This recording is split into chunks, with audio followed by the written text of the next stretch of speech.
Mateus 28, melhor dizendo, 21, 28 a 31. Mas que vos parece? Um homem tinha 2 filhos, e dirigindo-se ao primeiro, disse-lhe: Filho, vai trabalhar hoje na minha vinha? Ele, porém, respondendo, disse: Não quero. Mas depois, arrependendo-se, foi. E dirigindo-se ao segundo, falou-lhe de igual modo. E respondendo ele, disse: Eu vou, Senhor. E não foi. Qual dos 2 fez a vontade do Pai? Disseram-lhe eles: O primeiro. Disse-lhes Jesus: Em verdade vos digo que os publicanos e as meretrizes entram adiante de vós no reino de Deus. Em verdade vos digo que os publicanos e as meretrizes entram na frente de vocês no reino de Deus.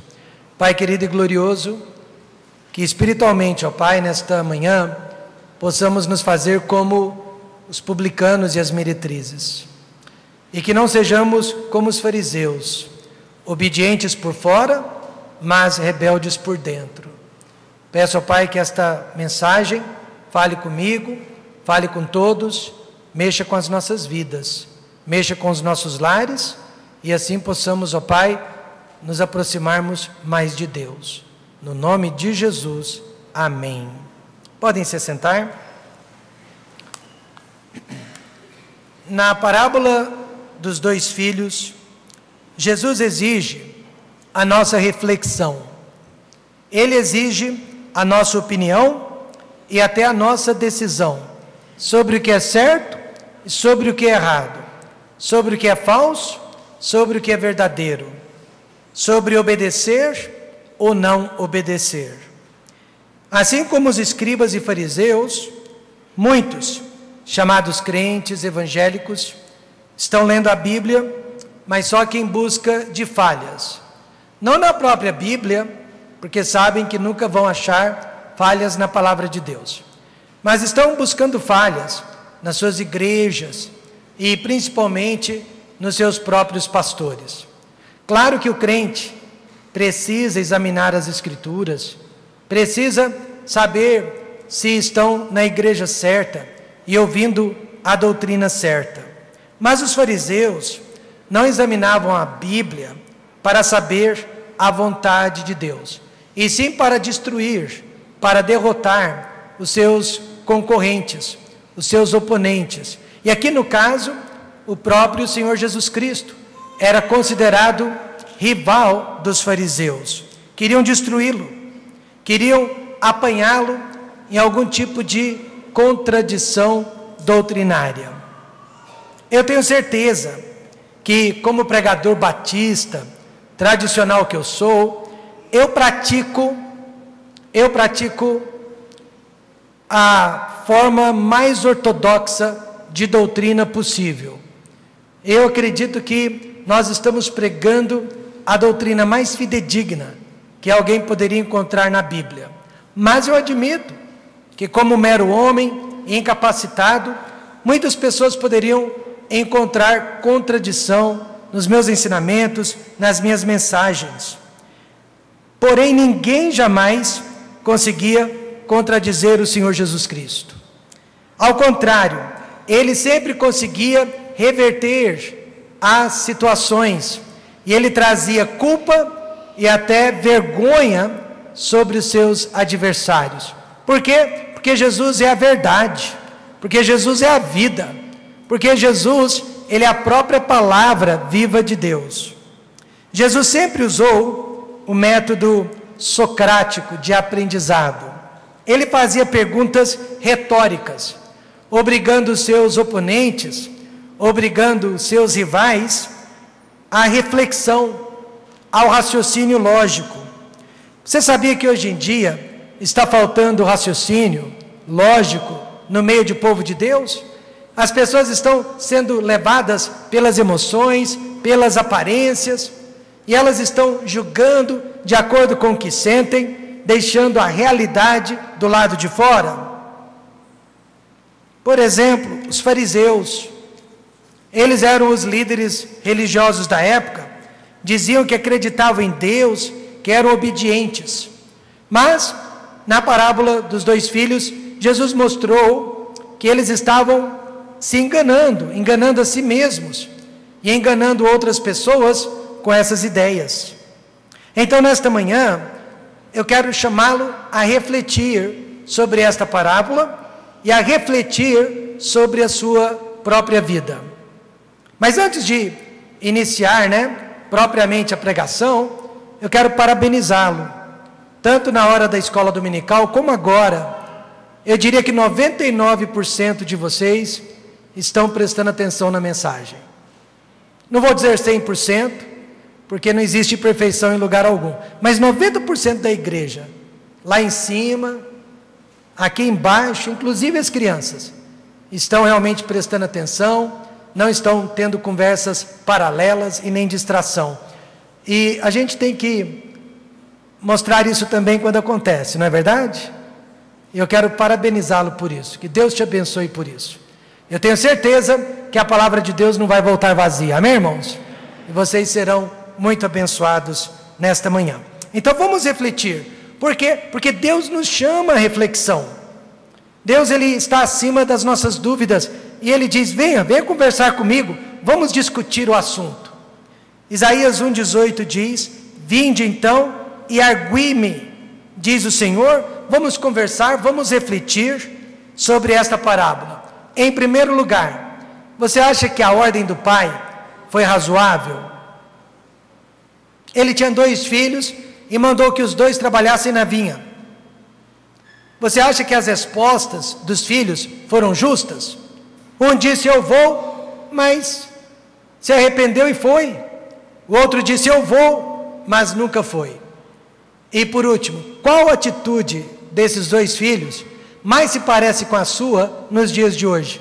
Vamos refletir, vamos realmente fazer um inventário espiritual e verificar a nossa própria condição diante de Deus. Porque quantos são filhos de Deus? Digam amém. Amém. Ele é o nosso Pai, e nós temos que refletir a maneira que estamos lidando com Deus. Em primeiro lugar, você acha que a ordem do Pai foi razoável? Mas que vos parece? Jesus mesmo está nos chamando a uma discussão. Mas que vos parece? Discussão acadêmica, debate acadêmico. Um homem tinha 2 filhos. Dirigindo-se ao primeiro, disse: filho, vai trabalhar hoje na minha vinha. A ordem foi razoável? Você sabe que hoje em dia existem leis protegendo as nossas crianças do trabalho doméstico. No meu tempo isso não existia, no seu tempo também não, mas hoje nós podemos ser denunciados caso estejamos dando trabalho doméstico para as nossas crianças abaixo de uma certa idade. Mas na época de Jesus, na época dos nossos pais, os filhos aprendiam o valor do trabalho desde cedo. Nós não sabemos qual era a idade desses 2 filhos. Eu imagino que já fossem jovens. Mas o pai, ele se sentia no direito de usá-los no trabalho. O que você acha disso? É razoável? O pai tem autoridade sobre os filhos?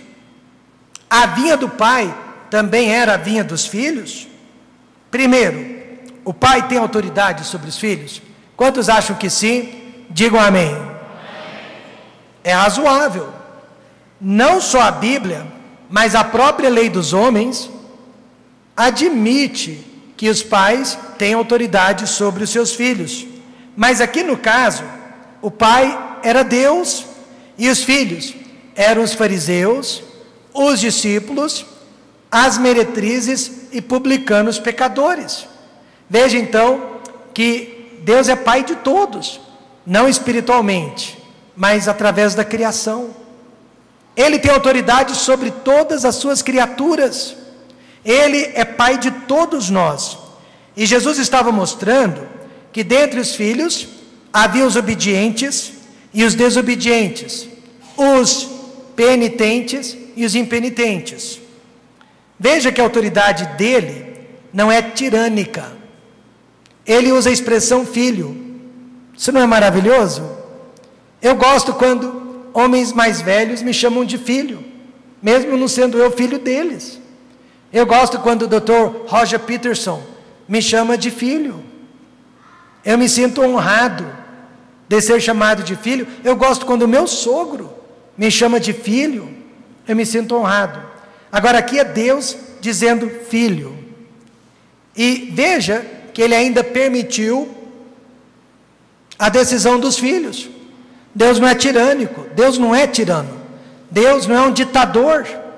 Ele nos chama de filhos e ainda nos dá a oportunidade de obedecê-lo ou não, de dizer sim ou de dizer não, mostrando que é nossa responsabilidade agradá-lo ou não, segui-lo ou não, obedecê-lo ou não, fazer o que ele pede ou não.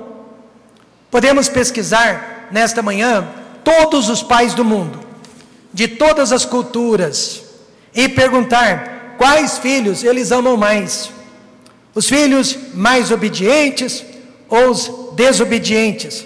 E todos eles, na grande maioria, vão lhe dizer: que pergunta é esta? Nós amamos os nossos filhos por igual, não importa a personalidade de um e a personalidade do outro, o amor de pai e mãe é igual para com todos os filhos. Mas certamente nós gastamos mais tempo, mais dinheiro com os filhos rebeldes do que nós gastamos com os filhos obedientes. E assim também Deus ama a todos os filhos por igual, mas aqueles que são rebeldes e que dão prejuízo à obra de Deus, certamente eles estão gastando mais tempo de Deus do que os filhos que são mais envolvidos. Então o que precisamos responder é se Deus tem autoridade ou não sobre nós. Se você disser: pastor, Deus tem autoridade sobre mim, sim, então você há de concordar que temos que obedecê-lo.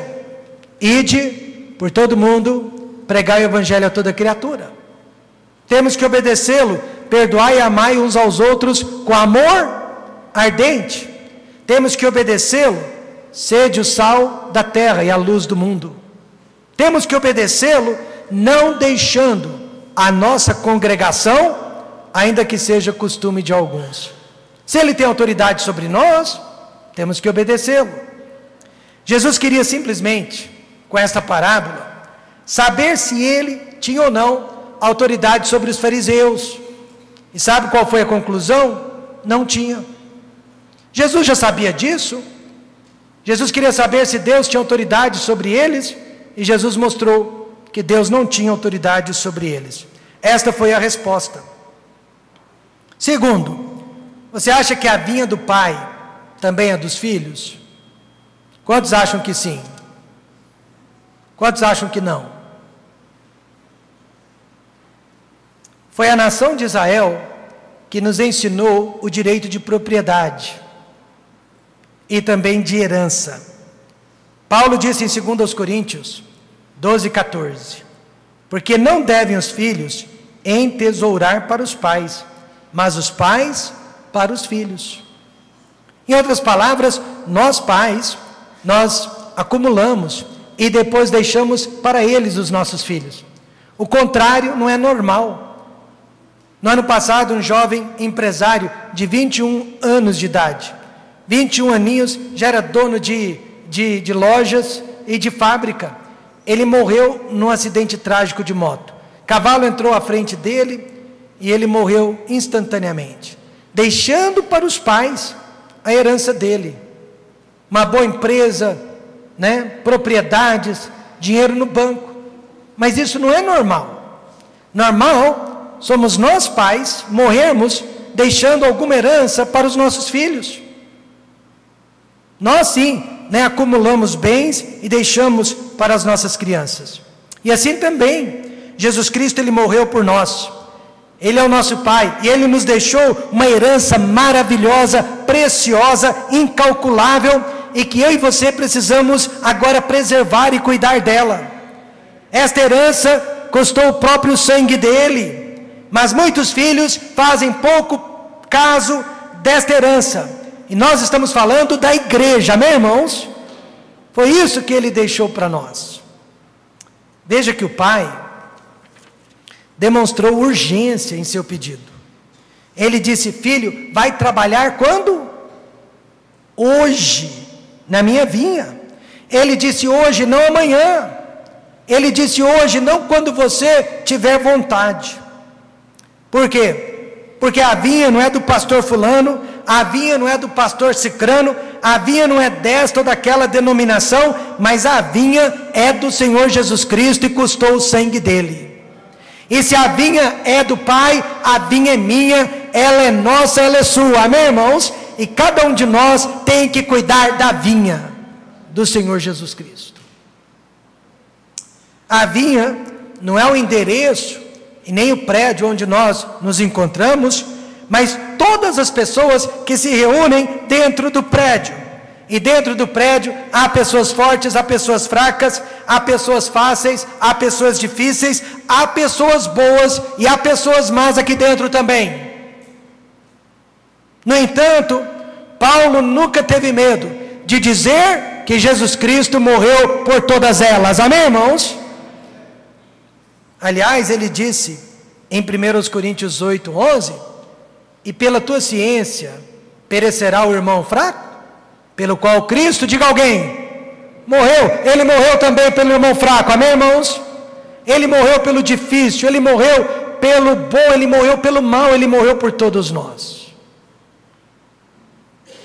Então eu digo nesta manhã, se a igreja é dele, e nós somos seus filhos, a igreja é nossa também, e nós temos a obrigação de cuidar da vinha do nosso Deus, protegendo-a, cultivando-a. Agora Jesus diz: filho, vai trabalhar hoje na minha vinha. Você acha razoável?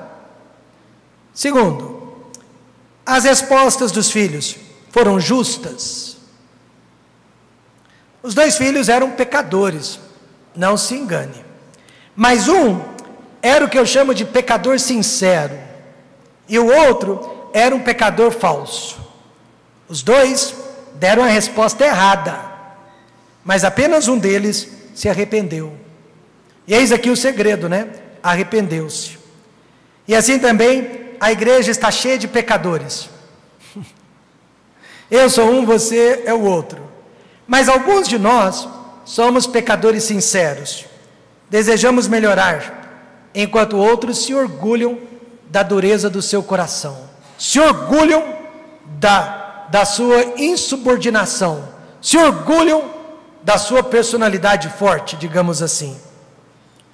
Isso nos faz lembrar dos dois ladrões que morreram ao lado de Jesus Cristo. Os dois eram ladrões. Não havia o ladrão bom e o ladrão mau. Os dois eram maus.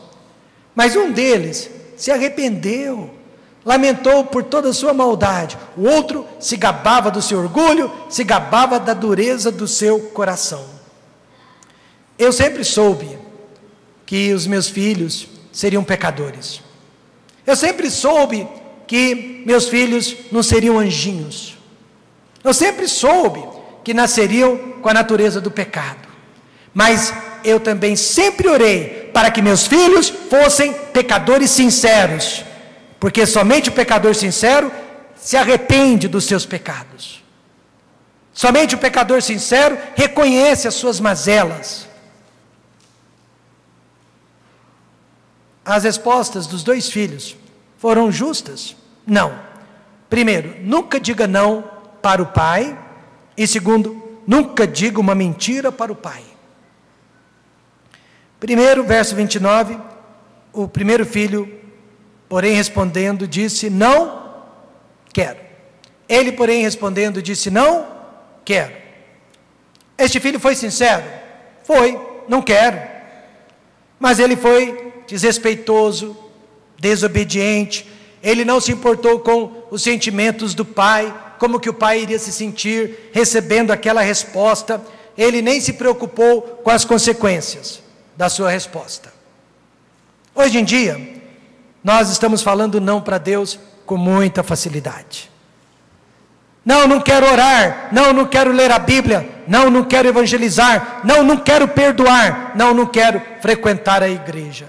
E assim nós estamos falando para Deus não com muita facilidade, sem parar para pensar no que nós estamos fazendo e nas consequências de nossas respostas. O profeta Jonas foi alguém assim também. Ele disse não para Deus. Vá para a cidade de Nínive e pregue a palavra para aqueles homens e mulheres. Não quero. E ele ainda pegou o navio e foi para Tarsis, arriscando a vida de muitas pessoas inocentes. Deus enviou uma tempestade sobre aquele navio. Ondas começaram a tomar conta daquela embarcação. Todos eles iriam perecer, todos eles iriam morrer, até que lançaram Jonas ao mar. A Bíblia diz que ele foi engolido por um enorme peixe.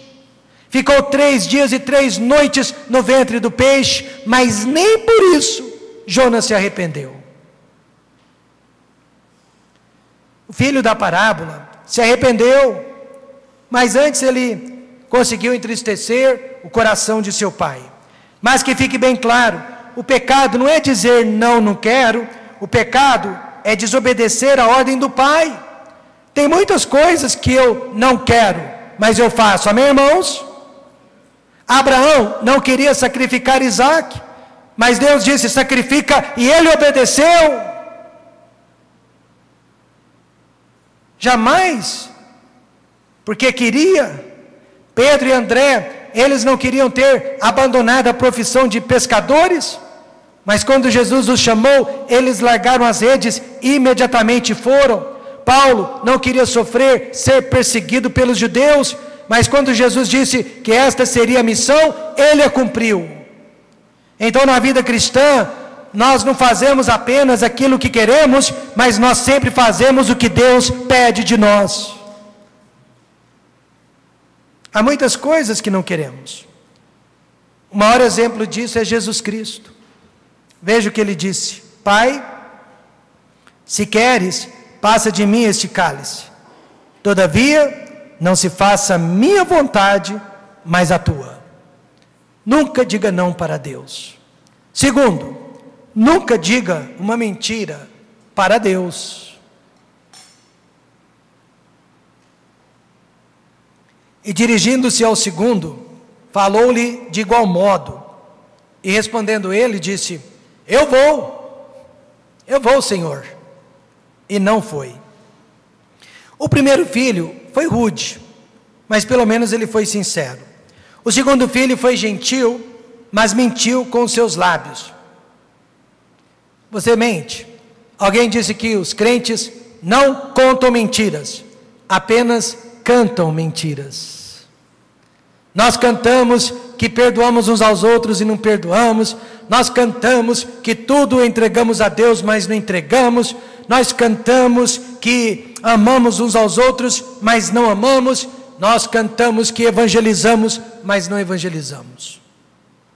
Um bom exemplo disso é a promessa de fé para missões. Todos os anos nós prometemos, com a ajuda de Deus, com o suprimento divino, todos os meses nós vamos entregar nossa promessa de fé, nossas ofertas designadas para missões. Mas aí surgem outras prioridades, surgem outras necessidades, surgem outros desejos, surgem outros motivos, e nós desviamos o dinheiro de missões para outras áreas, sem levar em conta o que nós havíamos prometido para Deus. A promessa não valeu nada. E assim também o segundo filho da parábola, ele fez uma promessa vazia: eu vou, mas não foi. E ele deixou o pai alegre por alguns segundos, ele deixou o pai alegre por algum tempo, mas depois a decepção foi muito maior. Nunca minta para Deus. Às vezes estamos enfrentando problemas financeiros e até físicos e emocionais por causa de muitas mentirinhas que nós estamos dizendo para Deus. Podemos afirmar então que a ordem do pai foi razoável? Sim, mas as respostas dos filhos não foram justas. E em terceiro e último lugar, qual atitude desses dois filhos mais se parece com a sua nesta manhã? Jesus perguntou: qual dos dois fez a vontade do Pai? Você tem que responder. E aí os fariseus responderam: aquele que disse não, mas foi. Jesus então contou a parábola desses dois filhos, a fim de mostrar o contraste, a diferença entre os fariseus religiosos, que diziam sim, mas não iam, dos publicanos e meretrizes, que diziam não, mas se arrependeram e foram. Qual desses dois se encaixa nesta manhã com o meu perfil, com o seu perfil de crente evangélico? Os fariseus, eles eram líderes religiosos, eles estavam dizendo sim o tempo todo para a lei de Moisés, mas nunca obedeciam. As meretrizes, os publicanos, eles disseram não a princípio, mas depois se arrependeram. De que lado nós estamos? Jesus disse: nem todo que me diz Senhor, Senhor, entrará no reino dos céus, mas aquele que faz a vontade de meu Pai, que está no céu. Primeiro, o filho arrependido. Ele se arrependeu da maneira como tratou o pai, ele se arrependeu pela resposta que deu ao seu pai, ele se arrependeu por todos os nãos que já disse para Deus durante toda a sua vida. Arrependimento é isso, é mudança de direção. Arrependimento é mudança de pensamento, é mudança de concepção, é mudança de obras, significa metamorfose espiritual. Veja o que aconteceu com ele: arrependendo-se, foi, ou seja, ele mudou de direção. O filho pródigo também se arrependeu de onde estava, do que estava fazendo, abandonou aquele lugar, voltou para o pai. Ele confessou a sua culpa perante o pai, perante o irmão mais velho, perante os servos do pai, não deixou nada para trás, porque arrependimento é transformação, é mudança. Certa vez um pastor me disse que ele ficava muito preocupado quando almas paravam de aceitar Jesus Cristo nos cultos da igreja. E ele me perguntou: o que te preocupa, pastor Rômulo? E eu disse para ele: o que mais me preocupa é quando os crentes param de vir no altar da igreja. Amém, irmãos? É quando os crentes param de se arrepender, param de confessar pecados, param de ser tocados pela palavra de Deus. Não importa a idade do crente, não importa o tempo de conversão, isso me preocupa quando a palavra de Deus não toca mais em nossos corações. Aliás, quando foi a última vez que você, sua esposa, seus filhos vieram visitar o altar da casa de Deus?